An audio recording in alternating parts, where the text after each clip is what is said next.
नमस्ते। Food and nutrition की online कक्षा में आपका स्वागत है।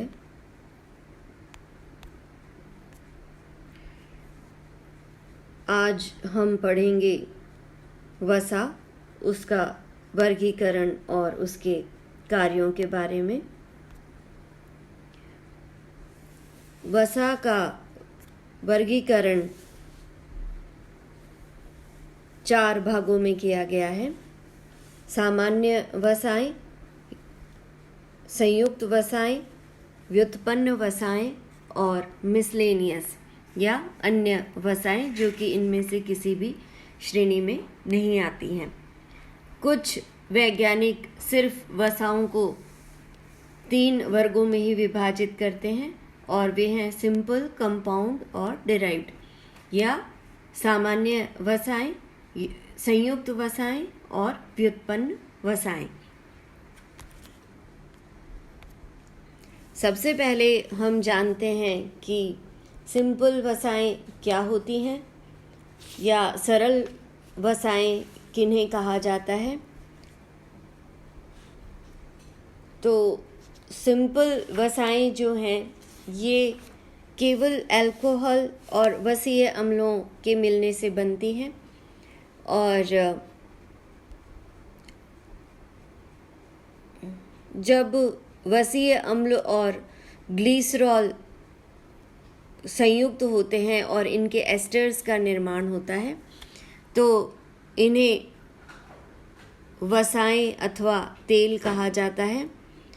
और ये मुख्य रूप से ट्राइग्लिसराइड्स होते हैं, अर्थात 3 वसीय अम्ल और 1 अणु ग्लिसरॉल के मिलने से ट्राइग्लिसराइड बनते हैं, जबकि ये मोनोग्लिसराइड और डाइग्लिसराइड भी हो सकते हैं।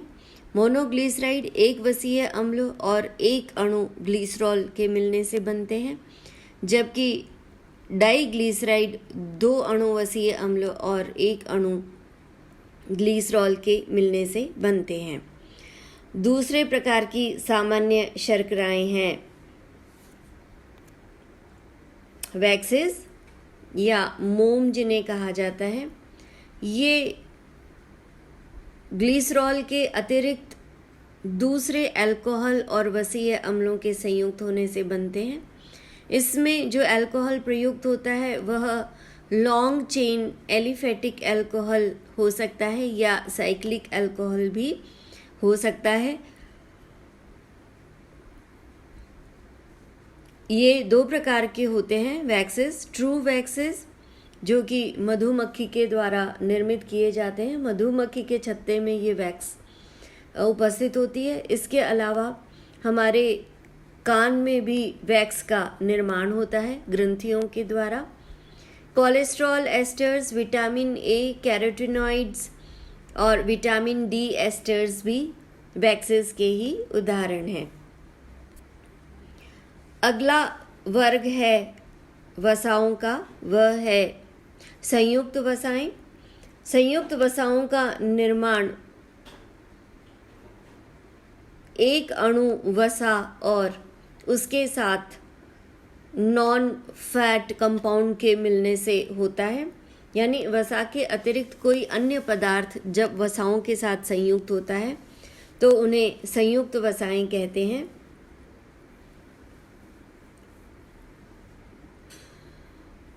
जब ये वसाएं फास्फोरस के साथ संयुक्त होती हैं तो फॉस्फोलिपिड्स कहलाते हैं, अर्थात वसा और फास्फोरस या फास्फोरिक अम्ल के मिलने से फॉस्फोलिपिड्स का निर्माण होता है और इसके उदाहरण हैं लेसिथिन, सिफेलिन और स्फिंगोमाइलिन। इसमें फास्फोरिक अम्ल, वसीय अम्ल, अल्कोहल के अतिरिक्त नाइट्रोजनस या नाइट्रोजन युक्त क्षार भी उपस्थित होता है और हमारे शरीर में इन फॉस्फोलिपिड्स का बहुत महत्वपूर्ण कार्य है। अगली प्रकार की संयुक्त वसाएं हैं ग्लाइकोलिपिड्स।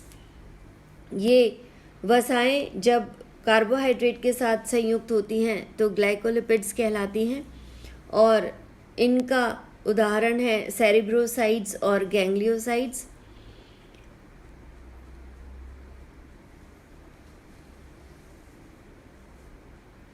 ये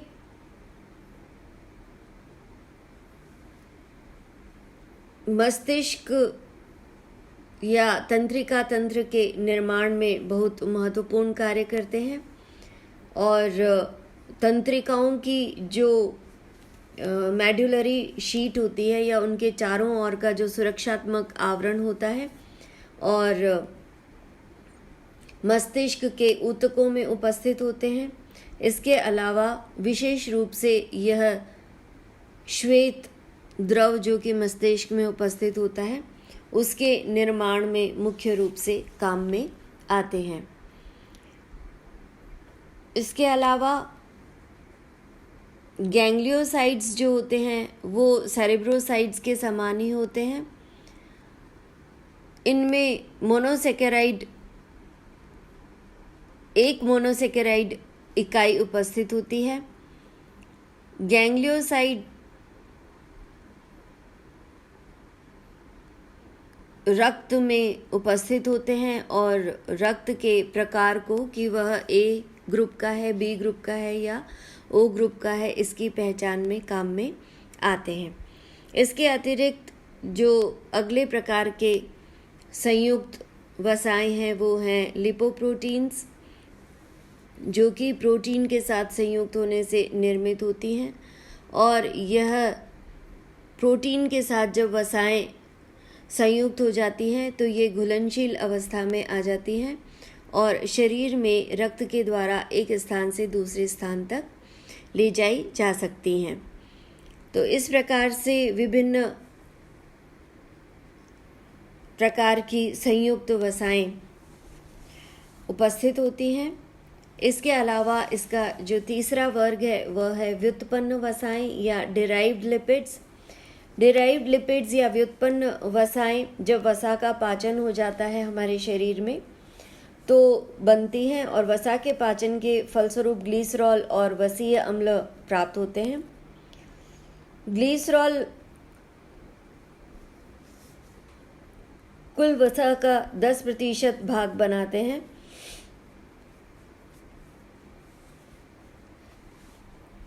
जबकि वसीय अम्ल जो हैं वो हमारे शरीर में ऊर्जा देने का काम करते हैं और ये संतृप्त और असंतृप्त प्रकार के हो सकते हैं।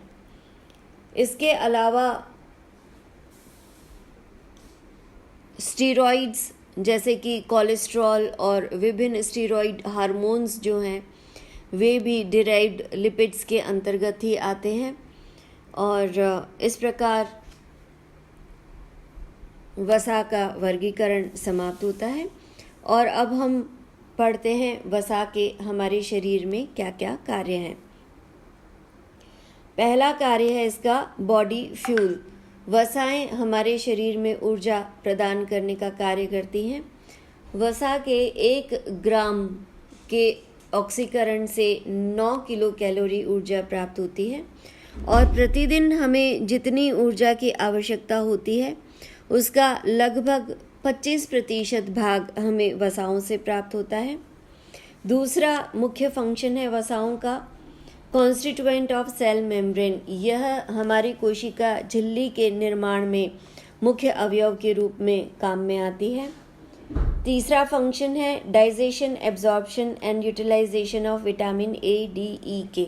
विटामिन ए, डी, ई और के वसा में घुलनशील विटामिन है और इस प्रकार से वसाएं इनके पाचन, अवशोषण और उपयोग के काम में आती हैं।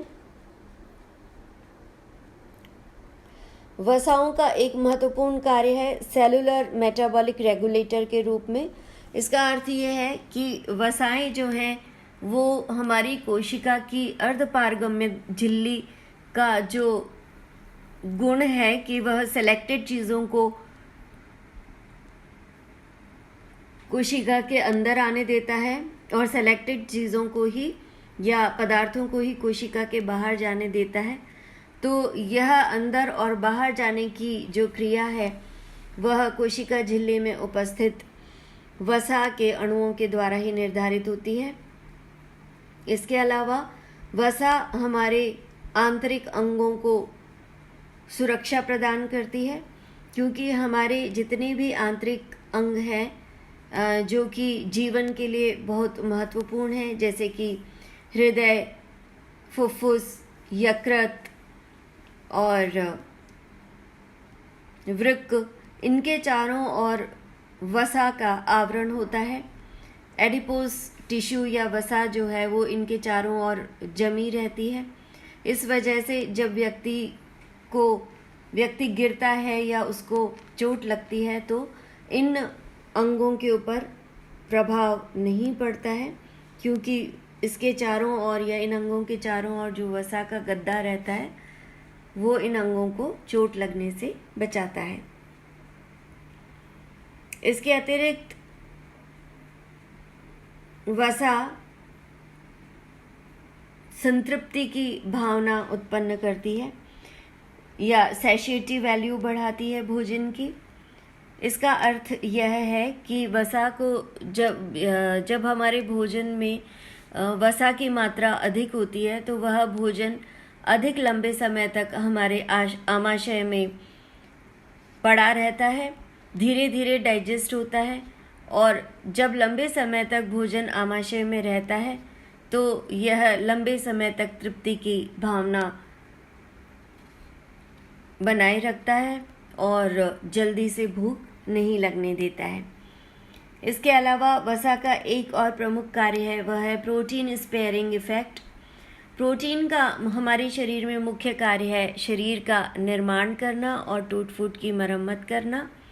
तो प्रोटीन अपना कार्य सुचारू रूप से कर सके, इसके लिए ज़रूरी है कि हमें आहार के द्वारा पर्याप्त मात्रा में कार्बोहाइड्रेट और वसा की प्राप्ति हो, क्योंकि जब ये पर्याप्त मात्रा में होंगे तो इनसे पर्याप्त ऊर्जा की सप्लाई होती रहेगी और प्रोटीन अपना कार्य, जो कि उसका मुख्य कार्य है शरीर की टूट फूट की मरम्मत करने का, वह करता रहेगा। अगर वसाओं की कमी होती है या कार्बोहाइड्रेट की कमी होती है तो ऊर्जा पर्याप्त मात्रा में नहीं मिल पाती और ऐसी स्थिति में हमारी मांसपेशियां टूट टूट कर ऊर्जा देने के काम में आने लगती हैं और शरीर कमज़ोर हो जाता है। इसके अलावा हमारे शरीर में ऊर्जा संग्रहित करने का कार्य भी वसा के रूप में ही होता है। हमारे शरीर में जो वसीय ऊतक होते हैं उनमें वसा संग्रहित रहती है। जब हम अतिरिक्त मात्रा में भोजन में ऊर्जा ग्रहण करते हैं तो यह वसा में परिवर्तित होकर एडिपोस टिश्यू में जमा हो जाती है। इसके अलावा यह हमारे शरीर में एक इंसुलेटर की तरह कार्य करती है या ताप प्रतिरोधक की तरह कार्य करती है और हमारे शरीर की गर्मी को बाहर नहीं निकलने देती, और इसी तरह से जब बाहर का वातावरण ठंडा होता है तो हमारे शरीर की गर्मी को अंदर रोक के रखती है और उसको ठंडा, बाहर की जो ठंडक है उसे अंदर नहीं जाने देती है। वसा जो है वो हमारे त्वचा के नीचे की जो लेयर है, जिसे कि सबक्यूटेनियस लेयर कहा जाता है, उसमें जमी रहती है चर्बी के रूप में, और इस प्रकार से शरीर की गर्मी को बचाकर रखती है। फैटी एसिड्स या वसीय अम्ल जो हैं वे हमारी कोशिकाओं की झिल्ली को बनाए रखने का कार्य करते हैं। इसके अलावा हमारे शरीर में कोलेस्ट्रॉल के नियमन का कार्य भी वसा करती है। कोलेस्ट्रॉल के द्वारा हमारे शरीर की अतिरिक्त वसा जो है उसको शरीर के बाहर निकाल दिया जाता है पित्त रस के या पित्त लवणों के द्वारा। इसके अलावा वसा का एक और कार्य है, वह है कि यह रक्त का थक्का बनने की प्रक्रिया को डिले करता है। इसलिए जब वसा पर्याप्त मात्रा में होती है रक्त में तो उसका थक्का नहीं जमता है और वह बहने की स्थिति में रहता है।